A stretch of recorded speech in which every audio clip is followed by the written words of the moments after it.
Welcome to a Foxy Tech Tips tutorial on changing the screen brightness on Windows 10 without using a keyboard.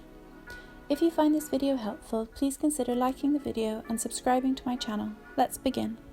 To change the brightness, all you have to do is go to your desktop and right-click on an empty space and then select Display Settings.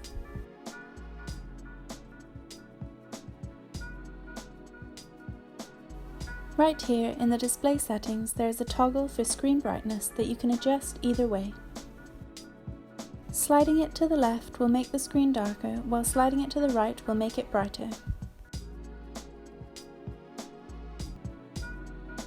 And that draws an end to this tutorial. Please like the video if you found it helpful and subscribe to Foxy Tech Tips for more Windows tips and tricks.